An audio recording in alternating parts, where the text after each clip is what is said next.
Welcome to Almost Pro, the podcast that explores the stories of athletes whose journeys didn't follow the traditional path to professional success.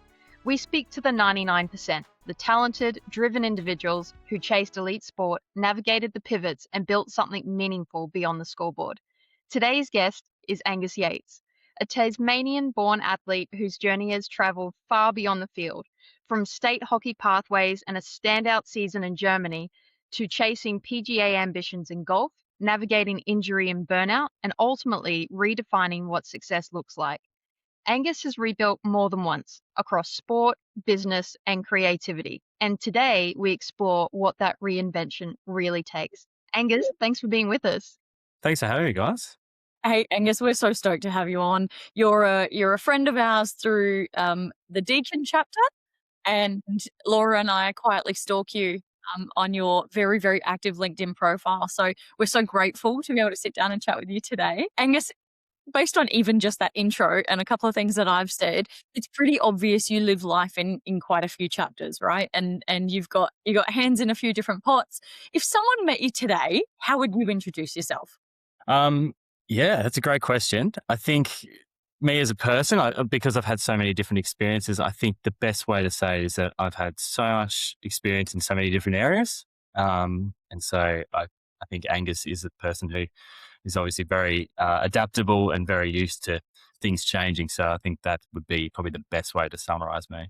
Yeah, love it. Love it. And if you're not adaptable in sport, you're probably in trouble, right? Absolutely. Yeah. Yeah. You're not helping yourself. No, definitely not. So for our listeners, we did a quick touch on it, but life in sport for Angus starts in hockey. When did you know that hockey was going to be the journey for you? Yeah, hockey started when I was in, would have been around 9 or 10 at school. And it was a hook into hockey program. So through the Hockey Australia system, they had a system where you went to schools and you'd have the opportunity to sign up and go to your local club and play some hockey during the week. And that was my first introduction to the sport. And for me, I'd always just done the classic cricket and footy, but this came up as something different. And for me, it just kind of clicked straight away. It was fun hitting the ball around. I wasn't necessarily the quickest person on the field, but I was definitely the biggest, but I could use my weight and I really enjoyed it. So that kind of got me hooked at an early age. And then? From there, it progressed into a few little school trips and stuff where we were able to go and play regional. And then the opportunity came up where I joined a club. So I joined Devonport Hockey Club, and that was a great introduction into playing under 13s, under 12s at that age. I was very sort of young, but I was still getting that sort of level of exposure. And I was quite lucky and fortunate in that time that I was able to make a under 12 state team for Tasmania. And that was my first initial introduction into some high performance sport. And even at 12, you've still got a running program, you've still got those things. So I just remember all those times spent at home because our trainings were always in Hobart and I was in Devonport, which is up north. So it was about a 3-hour drive, but I always remember those running sessions I had to do by myself up and down the road, trying to get a little bit quicker each day. So it's, it made a difference eventually. Honestly, like any running session feels difficult, but when you've got to motivate yourself, that's some serious determination. Yeah, it's a lot of time spent by yourself. That's for sure. Yeah. Did you were obviously identified pretty young. Is that normal for hockey? And did you feel like you were sort of ahead of the curve, and that you were making a real hit out in the sport? You were going to be in it for a while. Yeah, I think in general, I'm probably a late bloomer to a lot of things, but I think the intro into hockey was probably a good recognition of how strong the Hockey Australia pathways are from a state perspective and development for the sport. And I think being able to give people that opportunity very early, and I could have easily have been drawn into footy and stayed in that line of or cricket or something like that and spent more time in those areas. But for me, the opportunity to then travel and to play my sport was always the first thing that I was offered. And that was probably the real draw card for me. And that's kind of why I probably stuck with it. I don't know. if that would be entirely true for me. I think we've had this conversation before, but I played football, round ball code, so soccer in some countries. And I reckon as a teenager, if someone offered me the opportunity to play a similar sport, but to be able to hold a stick at the same time that I could use to, poke my way around, I probably would have taken that just for like teenage outlet. Yeah, I mean, I wasn't as good with my feet, so you're probably a lot better at soccer than I would ever be. But yeah, I think it's just that whatever opportunities you sort of have, just lean into them and see what sort of comes. And I think for kids, it's so important just to try everything, and eventually something will stick that you'll enjoy and you'll be able to form some sort of pathway with. Angus, where did you sort of end up going with hockey? So what sort of was your first step outside of Hobart in that sense? Once you've been playing at that state level, what was next? It came, I guess, the pathway and the process from a state development program within Tasmania is you work your way through the age level. So me being lucky, I started under 12s and I played under 13s, 14s, 15s, all the way up to opens. These tournaments were obviously a great starting point to be able to get you that exposure against the best in the country and to get those things. But my first initial international experience was firstly, there was an opportunity when we played in our under 18s nationals that they invited Pakistan to come and play at the tournament, which was a really good experience for everyone and something that, being able to play against a different country and think was a great initial opportunity. From there, we were then able to go I was able to go and play over in New Zealand in their equivalent of our Hockey One League, which is our top men's competition. And that was a great experience. New Zealand obviously produces some really good players as well. And being so close to Australia, we don't necessarily have a lot of time where we're actually traveling over there. But that was, again, another opportunity. So that was probably the first thing. And that's probably when I was around 19.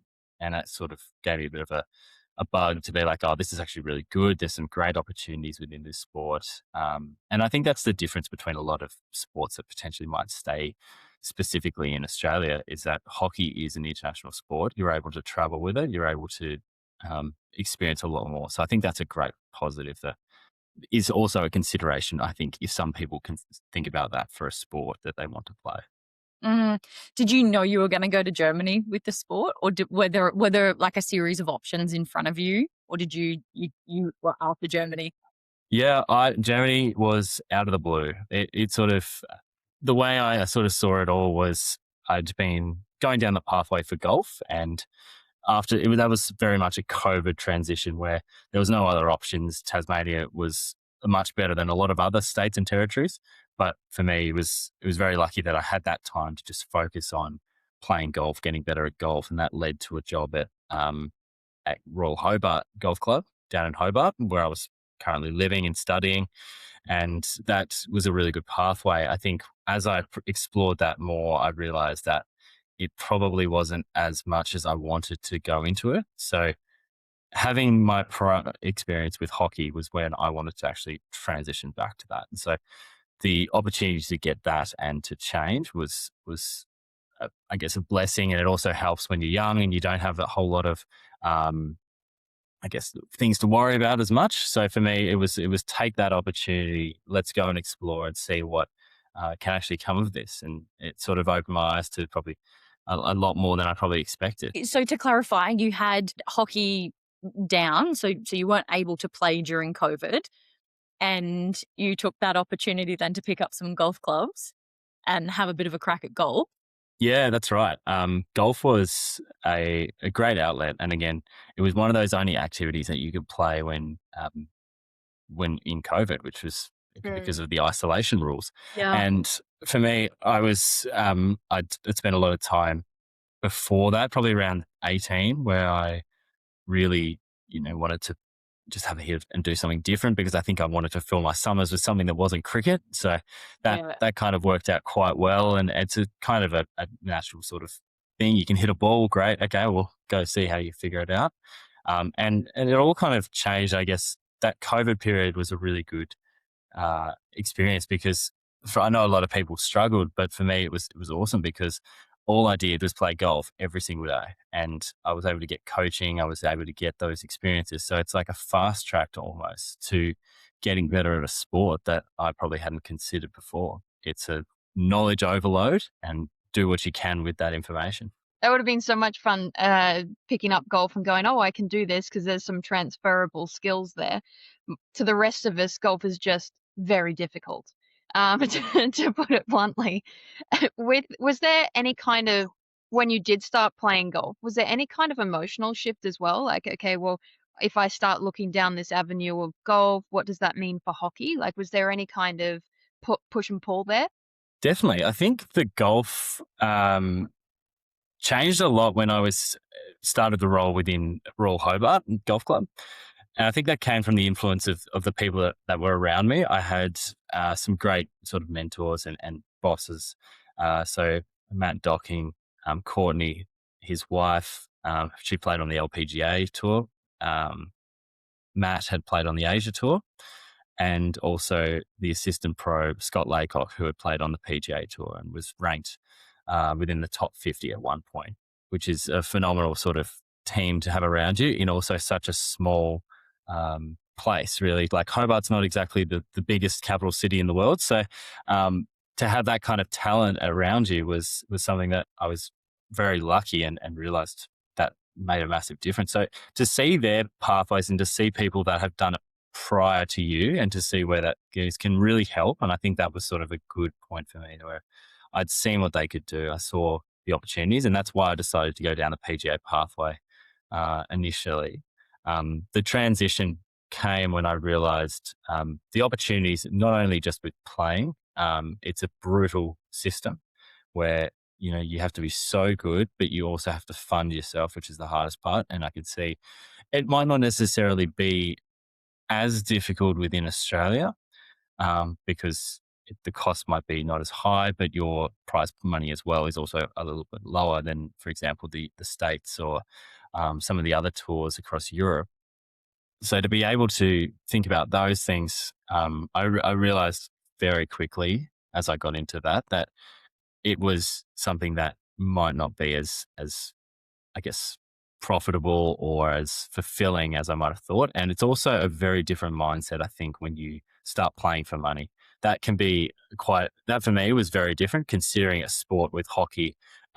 It's not like we get paid to play. We're doing it for the love of it. We do it because it's an amazing opportunity. And only when you get to the top level where you're actually playing for the national team on a consistent basis is when you're getting funding. So that's something that I considered, and I'm quite fortunate that I did continue with my studies as well. So my undergraduate degree in business, and then going on and doing my master's of business with Deakin. Yeah, wise, Angus. That's a really good point that you make there with going from a sport like hockey to golf. Not only is there the massive financial difference between the two, but also you're going from a team sport into a very individual sport as well. What was part of your decision in going back to hockey afterwards? Yeah, I think touching quickly on that psychological part of the sport within as an individual, it's a massively different mindset, especially when you've been in a team environment for such a long period, and then you're transitioning now into an individual sport where you are the sole decision maker. You are the one that everything rides on. It's not only just a pressure component, which a lot of people do struggle with, but it's your processes that you take throughout a round of golf. And there was something I was quite lucky. I was very fortunate that in that time when I did go to Germany, because there was such a large golf club and connected with the area and that I was staying in Bremen, I was very lucky that I met a sports psychologist who'd worked with a lot of key athletes like Lee Westwood, Colin Montgomery, who are quite notable on the PGA tours and across Europe. But he worked with them specifically on a traffic light system, which was a red, yellow, and green system. So when you walk up to your ball, you're going into this red, everything stops. It's kind of making you sort of go into a bubble where you're focusing just on that shot. And it's all about just staying present, really. And then that yellow is making the decisions on what club you're hitting, all those different things. And then green is hitting the ball. You can react however you want. But once that's done, you are letting go, you're on to the next thing, and you can count how many trees there are, talk about, what you're doing after the round, all those things. But it's just a little mindset thing. And I think golf taught me more about that than when I had played actually hockey. And I think your emotions are very different. And with hockey, it's very reactive because you've got to make quick decisions. But then in golf, you have a lot of time to think about this. And you're like, oh, if I just get one or two shots here, I might get, a bit more, I might finish a bit higher and make a bit more money or something like that. But it's very much like you need to just stay present and accept what happens. I love that. So true. I'm stealing that. And now, time for a short break. Don't forget to like, follow, and subscribe to join the Almost Pro community and stay up to date with the latest episodes and news. To find out more or to apply to be a guest, visit almostpropodcast.com today. So take us to Bremen, Angus. So you're over there now. You've just mentioned that you kind of still got a bit of a tentacle in PGA, in the golf scene. And obviously you're meeting people and surrounding yourself with some really strong people that are supporting you, but their origins are in the golf scene. But you're over there for hockey, right? Yeah, that's correct. So I think when I first moved, I was, okay, well, let's put the golf on the back burner for a bit. Let's go and enjoy exploring hockey a little bit longer and see what opportunities we can actually do. And moving over there was, it was a big challenge, I think, initially, because I'd lived out of home since I was 18, but it's obviously very different when you're only 3 hours away from where you are, and not a couple of flights difference. But I really did enjoy the challenge of being overseas, and Laura, you'd obviously know about that, being a few flights. Yes. Many. But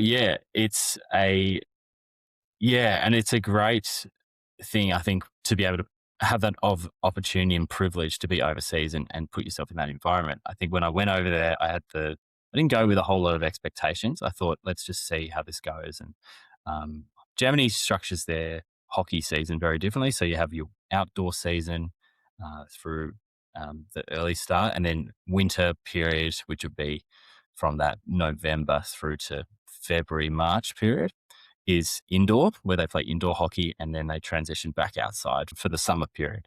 So it's a good sort of, you get a bit of everything within that sort of time.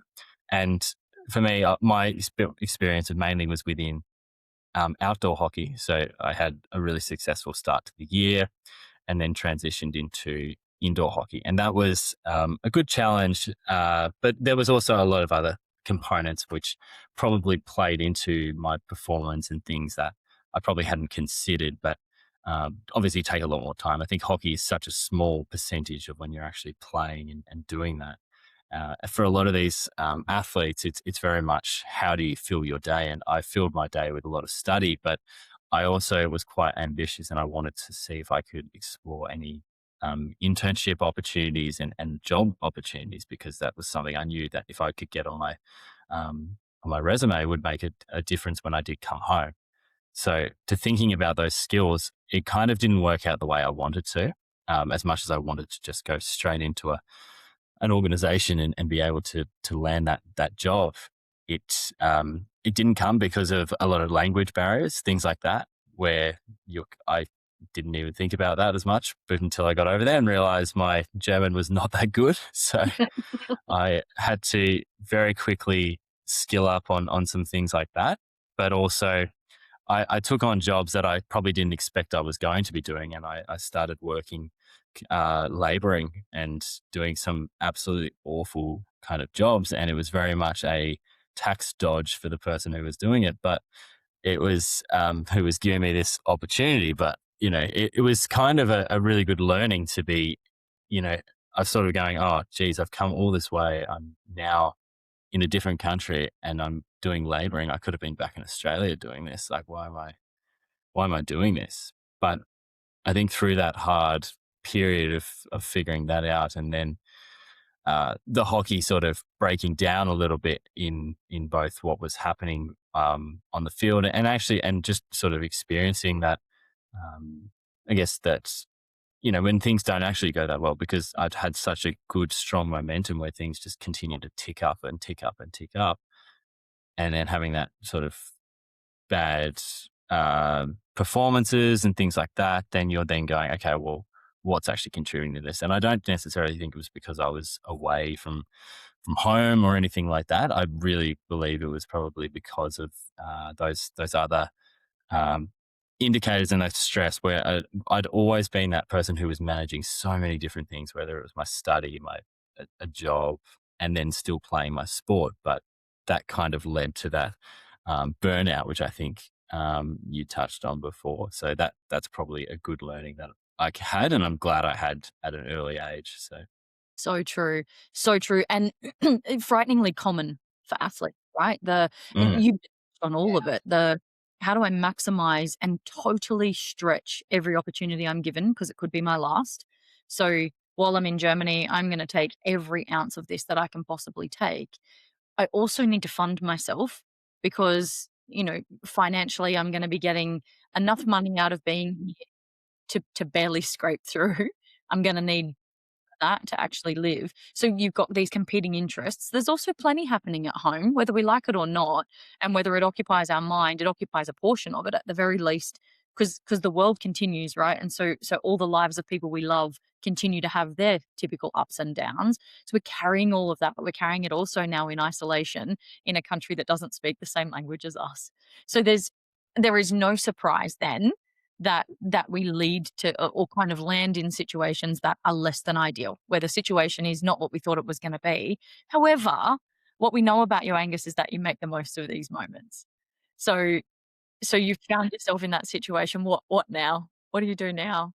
yeah, it's probably the hardest thing is that you've been dealt these cards, and you've just got to figure out what's the best way to make a bad situation good.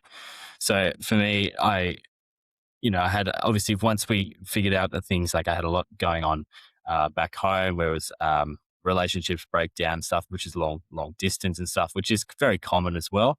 And then also just figuring out all those things that are happening, and then moving into the pressure of still performing well in your job, but then also trying to also add some extra experience for a career perspective.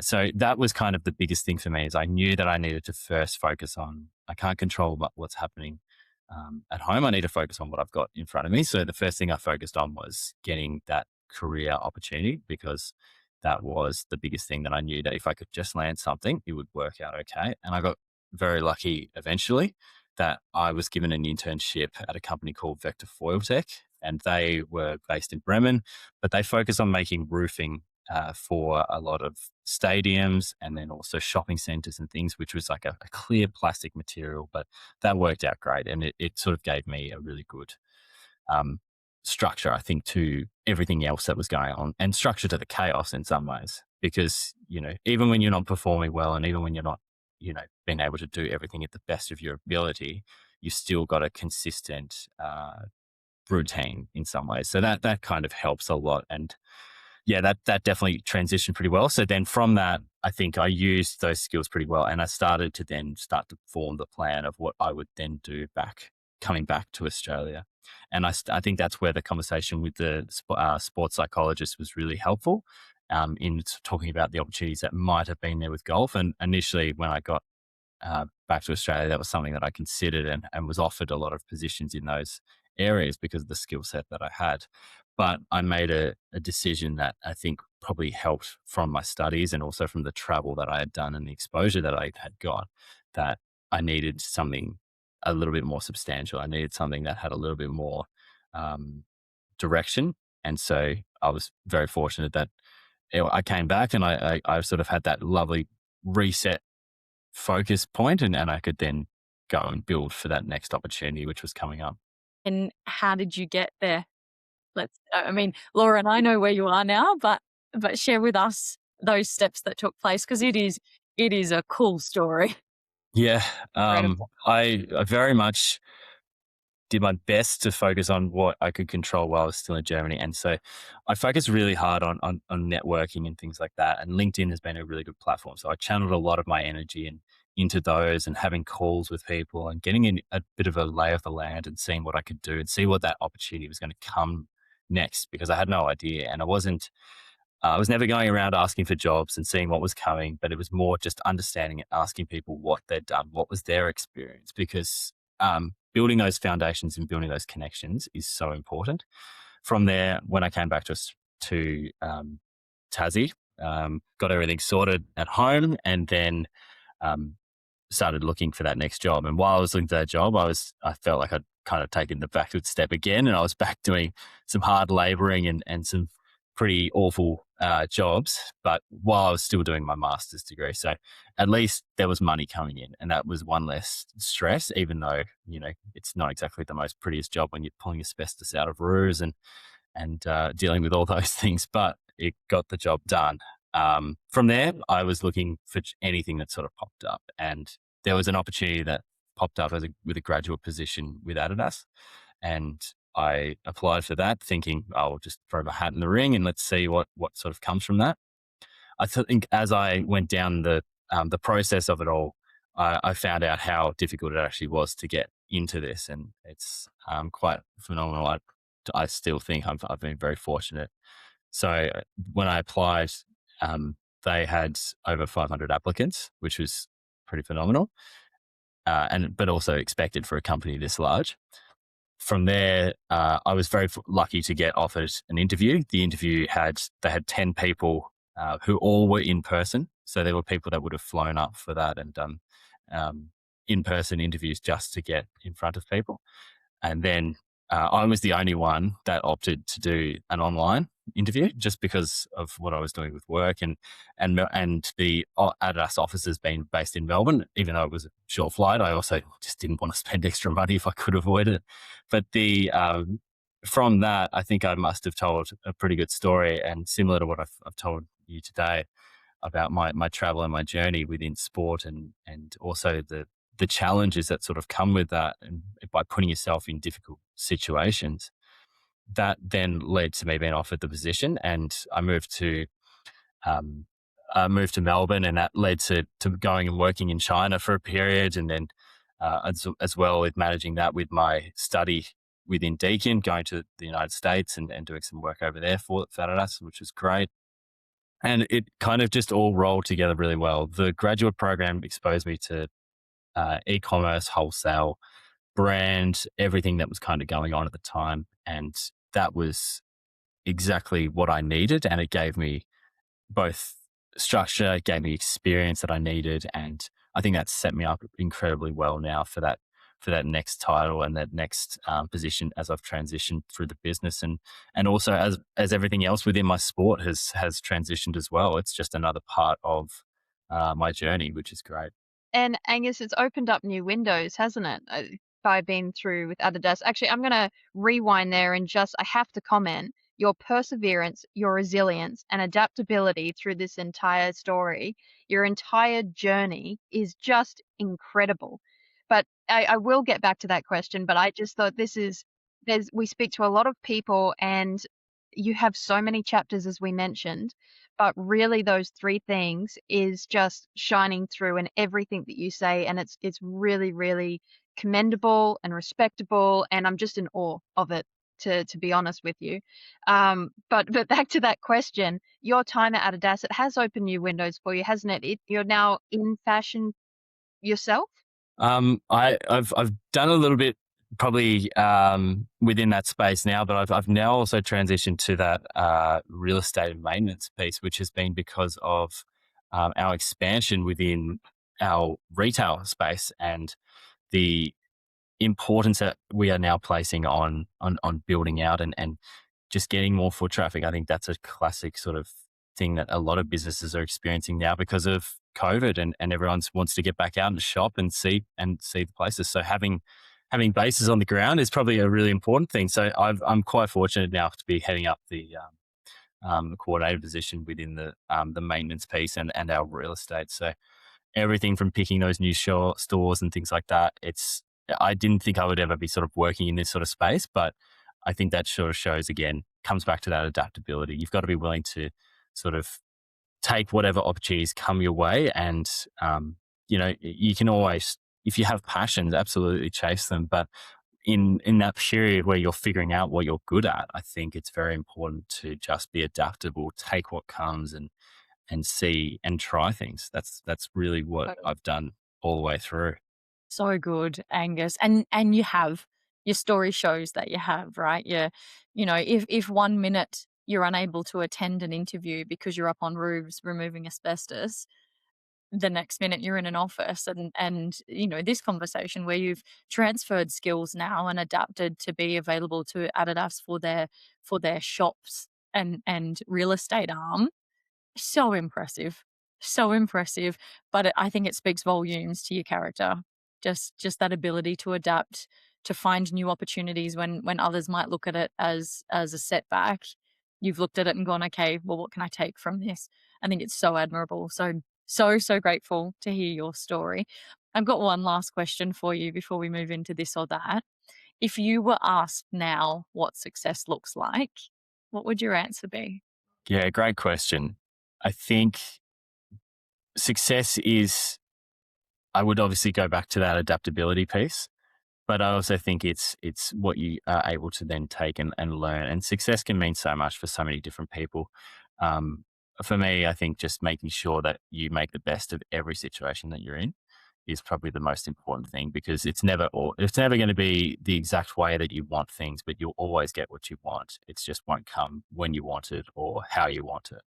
So being adaptable with that has been a big thing. And I think as well, I hope my sort of initial journey and stuff, it can be useful for not only people in their general life, but also for athletes, because the hardest part, I think, is that transition from being your identity being so attached to your sport and your performance and everything like that. You are known for that, but now you're just transitioning back to just being a normal part of, society in some ways. But it doesn't change who you are. It just simply means that who you are is just being transitioned into a different piece of your life. And that's really important, I think, for people to also consider.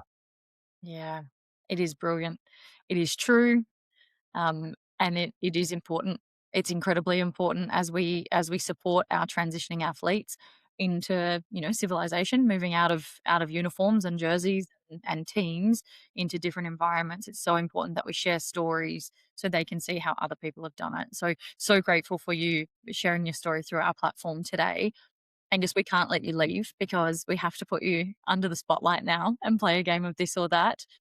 Rapid fire, and you'll choose the first response that appeals most to you. You ready to play?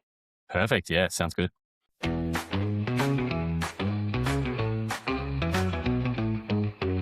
All right, Angus, hockey or golf? Hockey. Early bird or night owl? Early bird. Have to get up now that I'm doing so much rowing, so don't get a choice. Yeah. Germany or Tassie? That's tough. I think Tassie.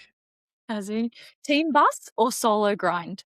Or solo grind, because I think it comes back to everything you do as a person. Yeah, so true. So true. Small group dinner or big events?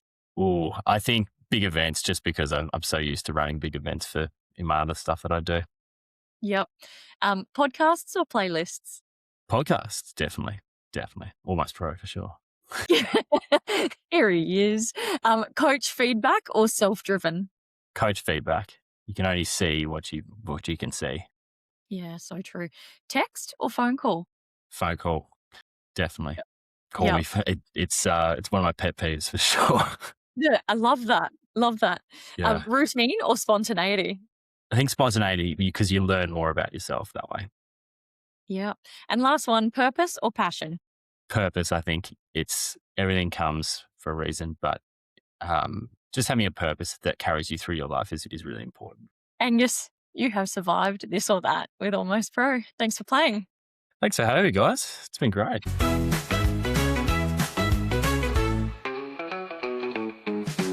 I've got one last question for you. If you could speak to the younger version of Angus, who's, at hockey chasing the dream, can see that there's a path forward. If you could speak to him now, what would you tell him? I think being ready for change and being ready for adversity is probably the biggest thing, is that you can very much feel like you're just continually building on a great trajectory of things and everything's going right and you're compounding all these great things. But then when you do have that slip and things don't go your way, you need to be aware that they will happen and they are going to happen a lot more. So being exposed to those is a great thing. And that's when you actually learn. And then it's when you continue to rebuild and get back on that track.